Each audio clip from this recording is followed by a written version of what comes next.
Hey there, welcome back. This is our next conversation with Kadi Cole on Soul Care Conversations, sitting at the intersection of leadership and spiritual formation. So last time you were here, which was just a few minutes ago for us, but when we were talking about a lot of the leadership dynamics that exist, especially for women in contexts, it made me think, and you and I've talked about how it relates and overlays a little bit to some of the research we've done on people who go from, we call it from striving to abiding, where they're in this sort of like, anyway, that's what I'd love to talk about today. Yeah. And maybe just like from your perspective, how important is a topic like this? Well, I think it's critically important, partly because my job as someone who specializes in leadership, the journey of moving up in leadership, and not just necessarily like, some ladder you're climbing, but moving up in influence, moving up in competency, moving up in like your ability to navigate it and help other people and multiply yourself, especially when we're talking about kingdom work, is critical. And how your spiritual formation integrates into that really matters. And it actually matters for people in the marketplace and in ministry. It's what it means to be a Jesus follower, right, and let that kind of work from the inside out. But one of the things I think that is easy to happen is when we start looking at those upper levels of leadership, we start to almost villainize the lower levels. But they're really important in the early days, but they aren't important to keep those as you go. You have to shift your leadership growth. And where we find people run into trouble is when they hold on to early developmental steps and make them what they're still trying to use early on. And so this is why when you showed me your model around sort of spiritual formation and the research that you have around leadership, I just thought, oh my gosh, this is a perfect way to describe leadership development. And we're really saying the same thing, but in two different ways. So I thought it might be fun to kind of explore what that looks like and help bring some clarity to people on where you're at in the process and how to be fully where you're at so you can go to the next step. I love it. Love it. So as you're watching, listening, I'll try to describe it if somebody's only listening, but our what we discovered in our pretty significant body of research and the people living, serving in the global South is we believe, a universal reality to any follower of Jesus who's seeking to have an impact with their life, no matter the context. You're correct. In the global South, we did discover that there were some extreme circumstances that make it particularly difficult. And so it was like the volume was turned up, but the same process is what exists. So just to try to describe it for somebody who might be listening, we discovered that people often unknowingly and unintentionally in systems of leadership get into a bit of a flywheel that's a beneficial thing. We think of a flywheel as a thing that holds energy, it allows efficient work to happen, which is all great. It's kind of a mechanical idea, but still you'll see the value of the metaphor in a minute. Sometimes a flywheel gets imbalanced. And when an imbalance starts to settle in a flywheel, it becomes dangerous to itself and anything around it. The whole machinery can blow apart because of an imbalanced flywheel. So while it's designed optimally for great energy conservation and use, imbalanced, it can be really dangerous. There are often warning signs that come in when a flywheel is imbalanced, but for us in our context, leaders, there become signs that maybe warning signs that our soul is not well. We're still doing things, but maybe there's symptoms that things are not all well. And eventually, if that doesn't get tended to, there can be a very impactful disruption. Something happens, a ministry blows up, moral choices go out the window, and some sort of massive disruption occurs. And that can be an end, which is tragic and sad. Yes. It doesn't have to be the end. I have a friend who says the best redemptive work happens after a disruption. That's the gold. And what we saw in the research is that when people made it through an imbalanced situation, through a disruption, and then into a life of deep integration, and then themselves becoming guides, what they had to become invited into or somehow encounter was a guide. Someone who was a guide, who gave them, and this is all part of this diagram we have, that gave them permission, gave them questions. And this becomes sort of a cycle because we don't know how long they're going to stay in this. Questions, validation that what they're going through is they're not crazy. Language, maybe people say that to me all the time. You're giving me language. Practice. Here's some practical things you can do. Here's a way to be with God, a pathway, etc. So those kinds of things. And then they cycle through that. There's a learning curve, there's growth. But then, God willing, they move into a place where they're able to integrate all that into their life of leadership and their contribution and their missional living. And then, sometimes they do themselves become those kinds of guides. So that's basically what that diagram is about. But I want to hear how you see that. And what does it suggest to you about the things you know to be true about our leadership? So your diagram kind of goes left to right. When we think of leadership development, we kind of go from the bottom to the top. And so if we take your model and turn it up, it really fits beautifully in a leadership development model. Love it. And the flywheel is the lower level of leadership. And this is the early stages.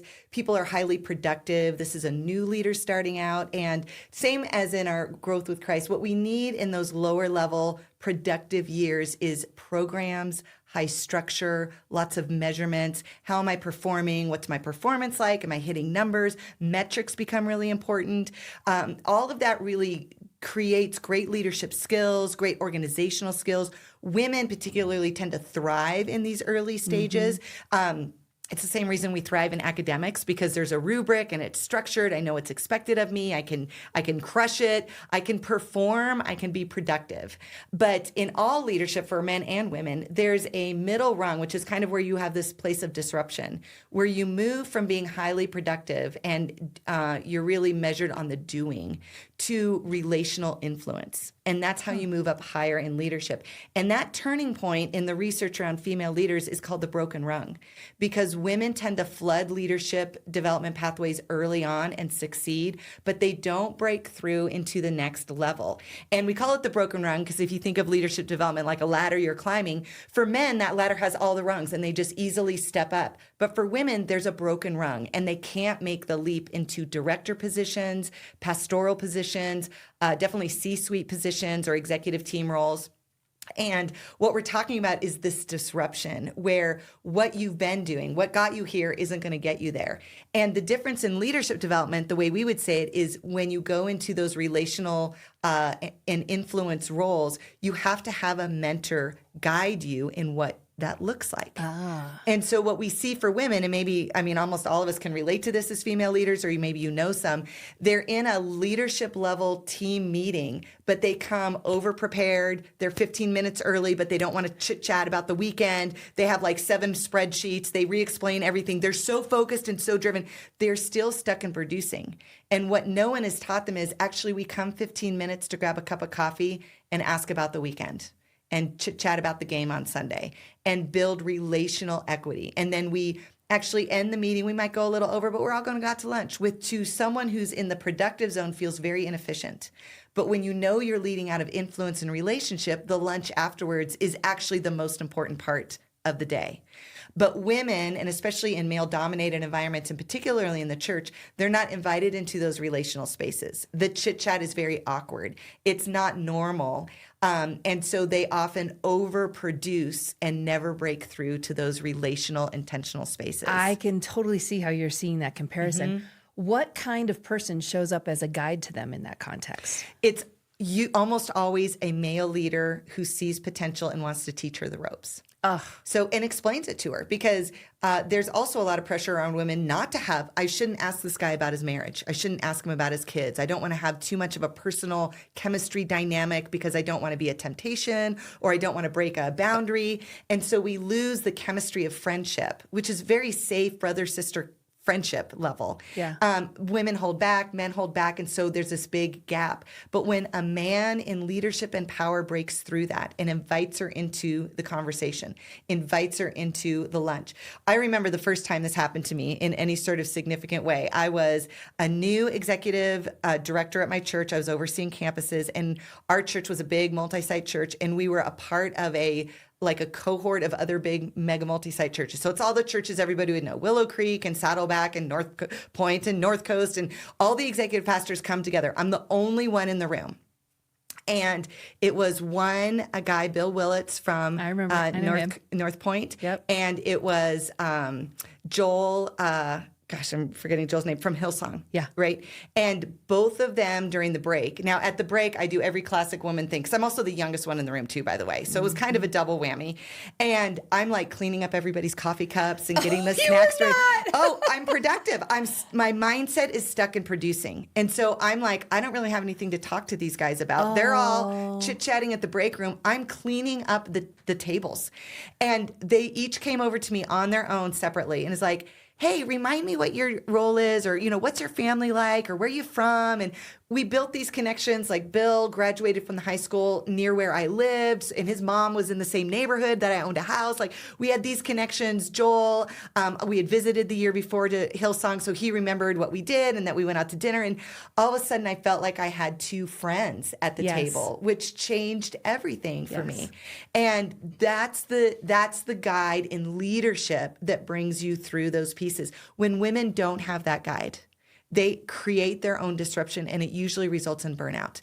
They're overproducing, wondering, what do I have to show them of my competency to get invited to the lunch? But those luncheons are not about competency. No. Those luncheons are about, who do we want to chat with and have fun with? Kadi, did you find that at lunch, say, you had the natural skills to build those relationships? No, I'm terrible at that. You are not! It took me a long time to learn those skills. And so part of it was having people help engage me in ways.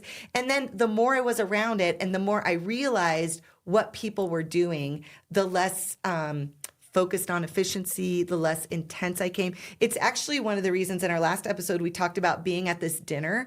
Me 10 years before would have been at that dinner trying to walk around and do things, or being by myself in a corner taking notes, or like I would have just been awkward in those kind of social settings. But instead I learned how to ask questions. I learned how to be curious and interested.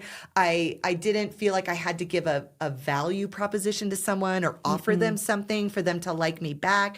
So again, all of these work mentality, and that shows up in our spiritual life too, because in the same way, our walk with God changes. We have by need. Actually, if you have a new Christian, they need to be in a program. They need a structured quiet time. They need to learn the disciplines. But at some point, those things don't serve us anymore. And when we start having needs that our disciplines and our practices aren't meeting, we can either double down on them, and that's where we get burned out or frustrated or give up, or we change our approach. And that change requires us to hold things more open-handedly, to live more by faith and trust, to take a risk on people, not be codependent and enmeshed and unwise, but be trusting and test trust and let people be friends or not be friends and show us who they are, not just jump in and hope they like me.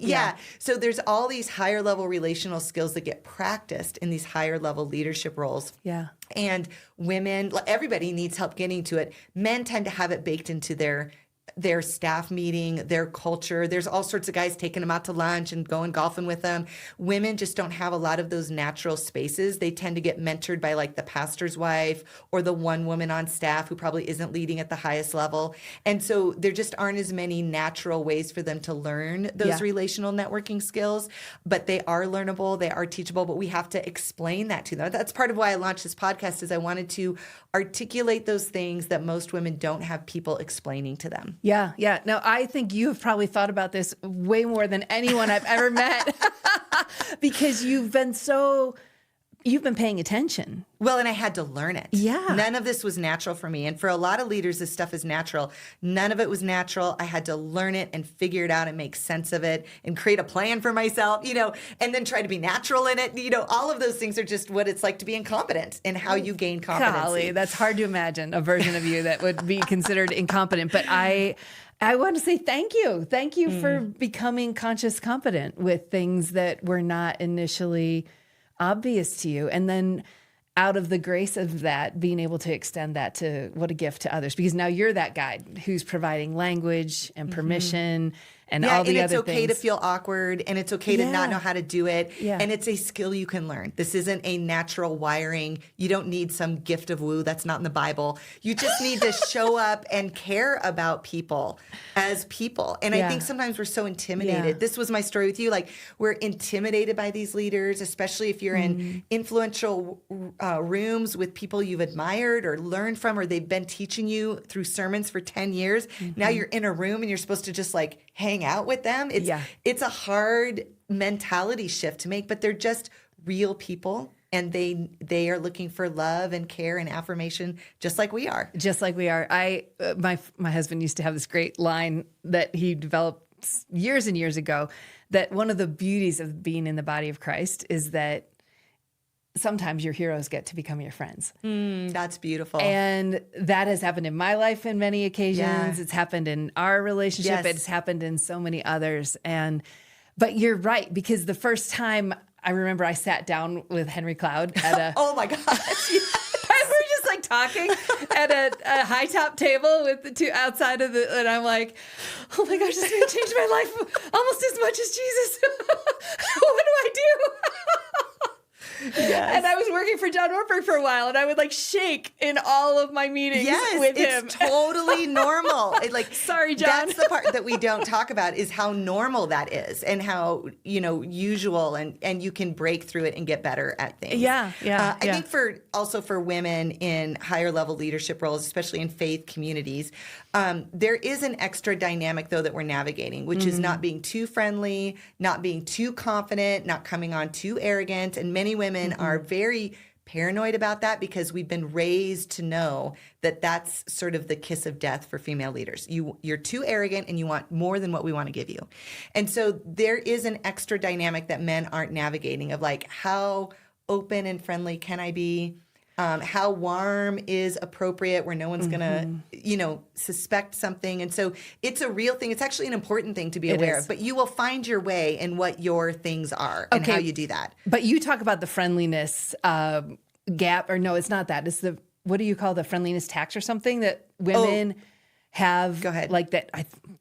The likability gap, yes, maybe? Thank you. Yes, okay. yes. Talk about that. So one of the things that happen is women and men grow up in leadership, and they get more and more leadership responsibility and authority, is that when men start having to make hard leadership choices in higher levels, so they make decisions that doesn't please everyone, people start to get irritated. There's negative consequences to what they're doing and leading, but they tend to be more respected as they make those hard calls, but they also tend to be more liked. They feel like they're easier to be friends with. They're more likable, more trustworthy. Women leaders, as they make those decisions, they can either be more respected or they can be more liked, but they can't be both.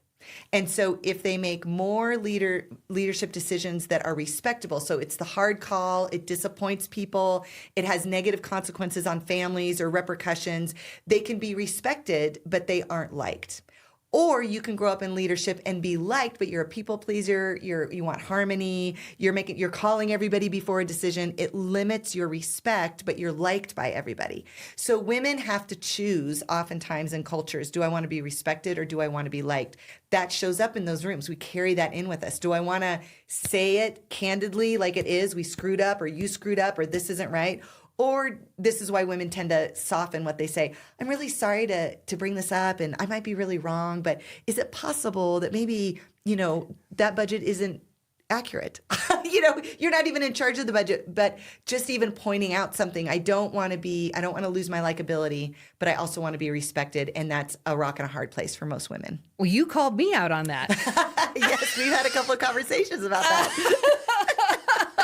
Trust me, it made an impression. I'm still wrestling with it because I was unaware that I was doing some of that sort of shifting. Yeah, yeah. Sort of like posturing, positioning, softening. And I appreciate it because you were super kind. Likability was high.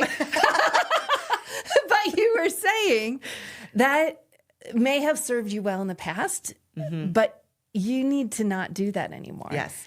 And it was definitely made an impression. I'm still thinking about it. It's kind of your own level of, this is what got me here, but it's not going to get me there. Because God has anointed you to do something radical in the world, and it's going to be revolutionary. But if you're playing small, you're missing out on the people who are going to help you get there. And that's what it was. You were using language as if you didn't belong, and you actually are the expert. You should be leading without apology. Do you see why I love hanging out with Katie and how she's so challenging? Yes, it's good. It's really, really good. I need a minute to think. I do want to think about this idea of how someone's soul and their soul health shows up in their leadership development, because even that, so a challenge that you brought to me, that is my way of thinking about my growth and growth in general is like, there's always like a growth edge. There's some frontier that God's calling you beyond where you are right now. And for me, that showed up as something that has been written about in my journal, and I'm paying attention in writing and reading and what I'm doing to try to notice when I'm doing that and stop. And create different muscles. God show me a different way. But how do you see the inner formation of someone's journey with God impacting, like maybe speak to women and men who would be at these different rungs, so to speak, early stage, receiving guidance, and then needing to drive for what God's called them to do? How do you see formation showing up in those? Well, I think our interior life is always going to be the source of what flows out. And in the productivity level years, you can live without a soul for a long time and be highly productive and highly celebrated. But it is almost impossible to break through to relational influence without it, because people sense it. And what ends up getting squeezed out is soulless leadership. So I'm angry, I lose my temper, my identity is wrapped up into how we perform. I care more about image than the people on my team. I look at people as replaceable and commodities to help me get somewhere rather than a spirit-filled view. Again, even in the marketplace, the whole point of management in the world is to develop people through work. But we oftentimes think of people serve us to manage things well. And instead of realizing people are the goal and management is the tools. And out of that flows extra great things. And we all win when that goes well. But if we're trying to use people to build organizations or to build ministry, we're missing the point. We've got it backwards. It's hard to do that without being connected to the vine of knowing what the real agenda for the day is. And I think the other piece is, you mentioned earlier, this idea of like reflection is really how you move to those higher levels. Self-reflection, really self-awareness. I always think it's labeled wrong. It's really not self-awareness. It's really others' awareness. How do others experience me? What's the feedback I'm getting from others? What's the Holy Spirit telling me about the state of my soul? I don't know how I'm actually doing. It's impossible for me to know myself that well. I need other people, and I need the Holy Spirit showing and refining me. And if I'm handling things in the privacy of my own heart first, I don't actually have to have a major disruption that blows up my life. It's when I don't handle it privately that God will force it to be handled publicly, because he will not let me stay unsanctified. He loves us too much. He will not let that go. And so we can hide it. We can do all sorts of things around it. But, you know, when the prophet comes in like David, he's like, you are the man. Am I willing to admit that? And am I in tune enough to be close to that I can handle things? It's not easy, but I want to handle things in the privacy of my own heart and my own core relationships before it shows up publicly. And I really do believe God protects us of the things we're unaware of and that he's not calling us to. But he doesn't protect us from the consequences of sin he's calling us to deal with. And so as we grow in leadership, that nurturing of the soul actually becomes more important and also more integrated in our work. So one of the things when I'm working with, especially lead pastors and executive pastors, especially primary senior pastors, they have a really hard time reinventing their connection with God. They feel like they need to be doing the thing they're saying to their congregation, which is filled with a lot of people, usually early on in attractional model churches. It's people in early steps of faith. They're not in early steps of faith anymore. They have to reinvent that. And it's going to be more integrated with their work. It's going to be more integrated. So it's not sermon prep time, but it is the pieces of how am I What's my status of my soul as I lead? What's the vision God has for me that he's doing in me and through me? And what are the things what are the pieces of my work that are causing me to reflect on my own heart? And a lot of times we want to talk with God in our quiet time to solve problems at work rather than to solve our soul so we know what to do at work. It's a subtle but important distinction. It is a very subtle. And I think many of us had this very mechanical view. God gives me my working orders and then I just go out and go do them. And it's a very hierarchical. Yeah. And we've divorced ourselves from the deep relationship with God in real time that we together with God are doing the work before us. And so that is a big shift in like, it's not like I have my 40-minute quiet time to get my orders for the day and then I basically shut the door to God and then I go do the things for the rest of my day. And that's a disintegrated way of thinking about my life with God and my leadership. All right, I want to ask a little slightly different question here. At Soul Care, we talk a lot about, we talk about HR, right? HR is human resources. And it used to be like the thing everybody loved to hate, right? That's like payroll and benefits, and there's nothing interesting going on over there. And now that we have people and culture, directors of people, and so that's kind of good. But still, I feel like, Willow Creek was known for being quite scrupulous financially in some very good ways. And so we're fastidious. We take financial stewardship very seriously. The financial resources are well tended, paid attention to. Everybody knows what's going on. We're accountable for it. But human resources are not treated at that level. And in my view, human resources are the most powerful resource you actually have as an organization. Not that you own, but that you have access to. People are creativity. 100%. They are energy. Yes. They are joy. They are fun. They are vision. They are life. They're the purpose. Exactly. Yes. And so we are finding it a really important appeal to make to people who are leading HR or leading organizations and making choices about HR of how do they invest in the culture. So how are you seeing that change right now in organizations? Are people moving towards investing in teams and in health in the organization? Oh, absolutely. And I think one of the biggest mind switches is that we're realizing that humans are actually a renewable resource. They're not an expendable resource. And we kind of know that, we talk about that, but when we put our money where our mouth is, that really changes it. I think the awareness of culture is really important. I think churches tend to implement that in one of two ways, though, and they use the same language. So kind of, as my friend says, same words, different dictionaries of what that means. And so I think if we think of people as a renewable resource and we want to actually care for them over the long haul, and particularly in churches where we know we're in a spiritual dynamic, local church is God's plan A. There's something different about a church organization in what it's supposed to be. It's supposed to be a family. It's supposed to be relational. It's not about output like we would think of employees. It gets messy because we have teams that we pay and people that don't. But if we think about it holistically as a group of people that God has brought to us to steward in order, and part of that stewardship is pointing us all in a mission that he's given us to accomplish, those people resources and renewing them and keeping them strong and going for the entire work of the mission becomes really important. And so investing in rest, investing in training, investing in development, having hard conversations, looking at people and going, I'm going to navigate through all your parenting years. I'm going to help you prepare to retire.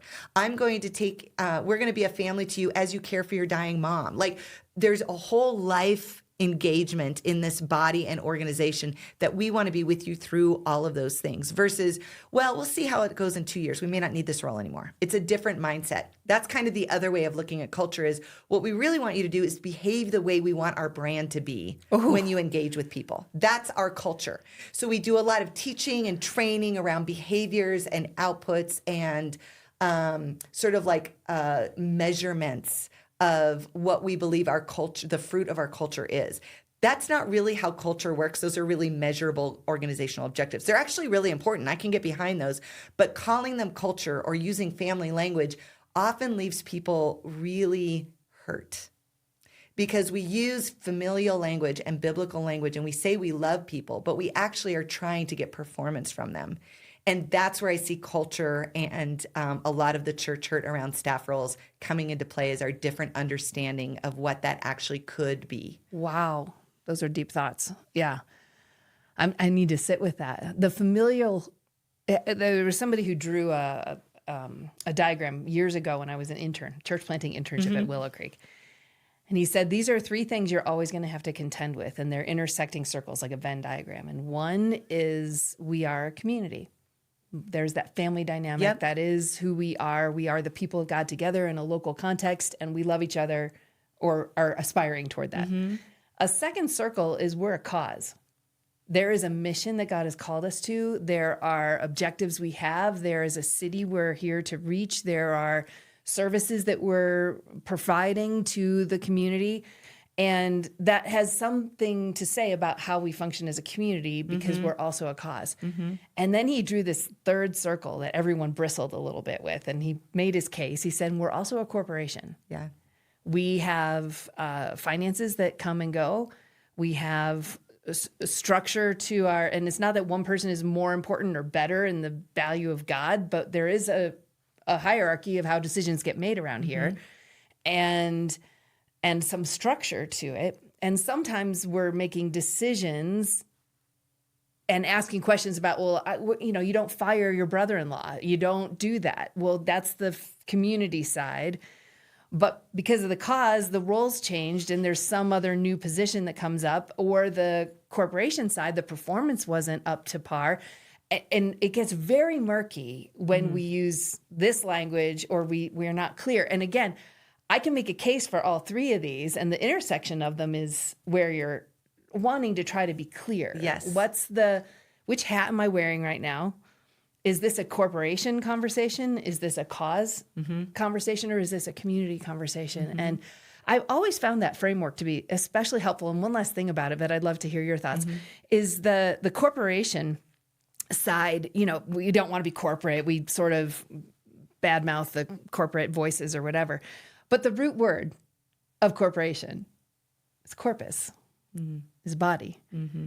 The idea of a corporation is the same thing that we would say as the vision of the church, the body of Christ. And so before we vilify the corporation as a category, have you ever heard that three-part No, but I construct? love it. And I talk about those things in slightly different ways, but you mentioned like wearing different hats. Part of it is as leaders taking responsibility to explain the reality of that to our people. Because the challenge is, especially when we're recruiting a volunteer, we don't explain all that. We only go to the area that's going to connect with the volunteer and recruit them in. But we do that with staff roles too, especially if it's someone we want. We harness them in the thing that we know will get them to say yes, but then we forget to explain all the pieces. And so one of the hardest elements of some leaders' lives is the day they step out of the congregation and onto staff. And the shift that makes of going from a member of my church to a paid role in my church. And suddenly I have corporate responsibilities when I really just thought I was expanding my community relational network. Yes. And we actually, all three of those in balance, the integration of that is a really healthy, thriving church. But we have to know what kind of conversation we're having. And there probably aren't any solid rules like you never fire your brother-in-law. Actually, there's probably a lot of reasons why you should fire your brother-in-law, whatever he chooses to do, right? And so not having those kind of like loyalty boundaries that we never question, but instead saying, hey, I want to have a pastoral conversation with you. I'm worried about you. How are things at home? Or I know you got 3 kids. Is this job working for you? That's a pastoral conversation. Or we might have a missional conversation. Here's where we're going. Do you want to go with us? Because it will require you to do these things differently. Does that sound like you're up for that? Or are you not? Even that conversation doesn't happen enough.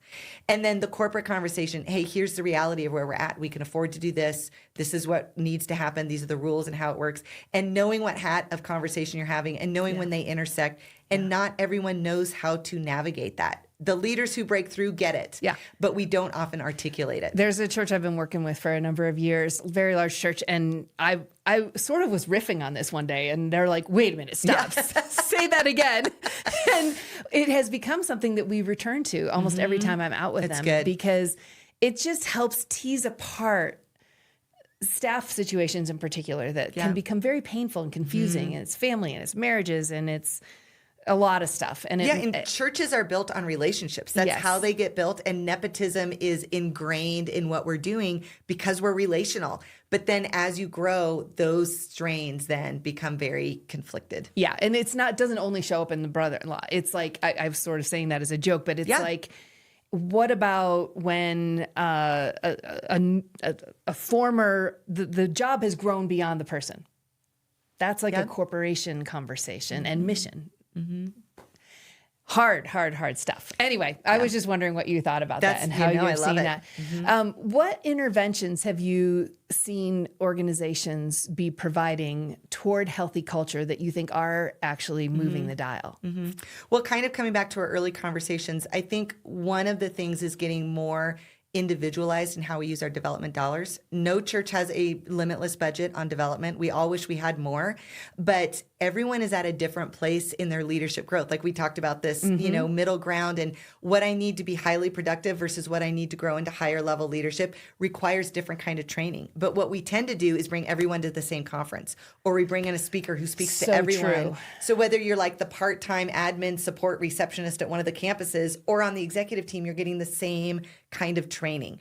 That is not as effective as saying, hey, we're giving everyone at this level $200 for the year. You can buy a book. You can do an online webinar. You can get a coach for 1 hour for that year. What is it that's going to help you? And decide with your leader. It's not like it's not free money, but what's going to be best for you?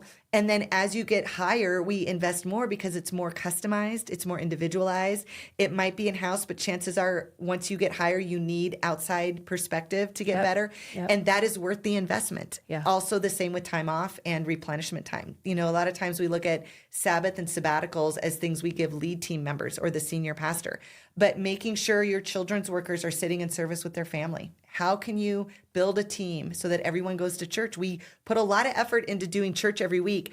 Our staff should be receiving as well as giving. And that is one of the biggest places we receive and are ministered to.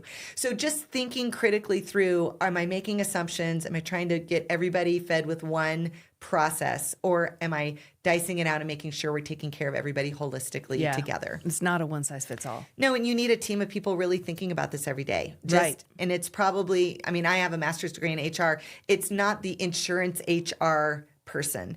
It's the people development, trainer, leadership oriented person who's looking at staff health and culture and navigating those dicey situations. That's really what most churches are leaning on now. And I think it's an encouraging sign that more and more people are moving into those kinds of roles, right? There's most organizations I talk to now of any size are having someone who is holding that people and culture. The employee wellness is one of the biggest things. We're in a workforce shortage. So every church out there has open roles because they can't find qualified people who are spiritually strong and healthy enough to do it.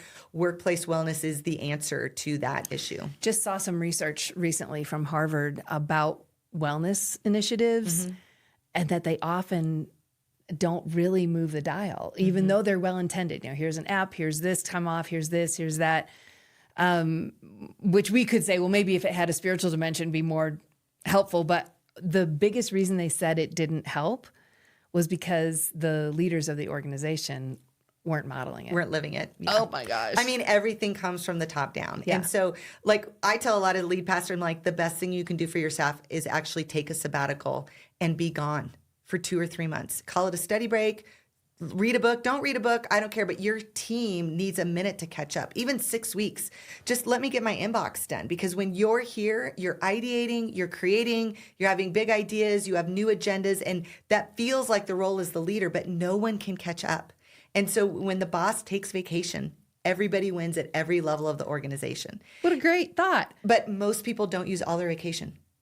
Oh, yeah, senior leaders for sure. No. Oh, yeah. And so I'm even if all you did was require people take all the vacation you're giving them, that seems counterproductive, because it's a lot of reasons why people go to no, full flex time and no counted vacation days, because they know if they don't give you 2 weeks, you probably will only take 3 days.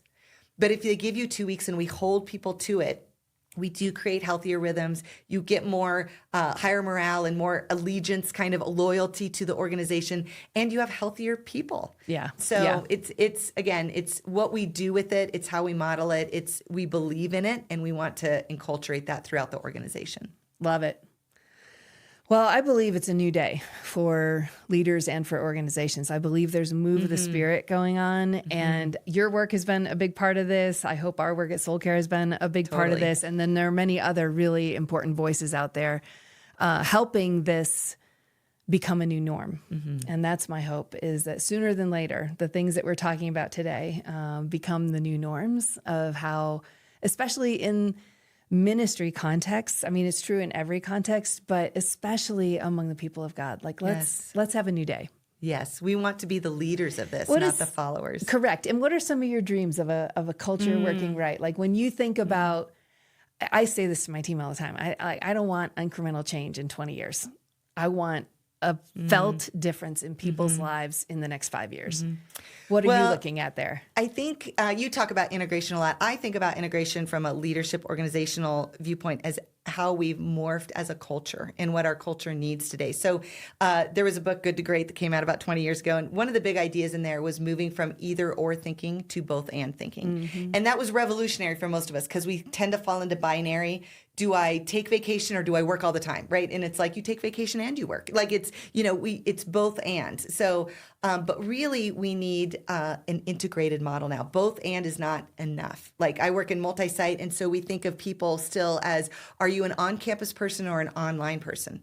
And our culture doesn't work that way. I'm a Target shopper. I'm in Target in person buying something online in my right size, having it shipped. I'm just think of myself as a Target customer, not an online or in person. But we tend to in the church still think both and. Yeah. And we do that with gender. We want both men and women instead of integrating men and women, instead of integrating soul health into leadership, instead of integrating care into mission. We tend to feel like we have to choose. Are we evangelistic or discipleship oriented? Both, and not just a department of mission and a department of discipleship, but discipleship as mission and mission as discipleship. It's the integration of things that gives us the most synergy and the most power. So when I think of organizations, particularly Christians leading in organizations, including the church, it's the holistic, integrated nature of I care about you as a person, and part of the way I care about you is calling you up in your development and giving you challenges that you want, and then holding you open-handed if God's called you somewhere else. And we tend to think of we want to keep everyone or we want, right? And instead of integrating and holistically caring and then trusting God to take care of the outcome. We're not actually in charge of the outcome. We're in charge of throwing the rock and he handles the ripples. Yeah. And as long as we throw the rock well and don't try to control the ripples, he will take care of us in the end. So that's your final word from my friend and very highly esteemed leadership expert, Kadi Cole. I'm so glad you were here. I do hope you'll find Kadi wherever her stuff is. Find her books, find her website, get on her mailing list, listen to her podcast. She's amazing. And God bless you. We hope you are part of this future that is going to be very different than in the past. So to further health, much love, my dear. Thanks for joining. Thank you so much. Take good care.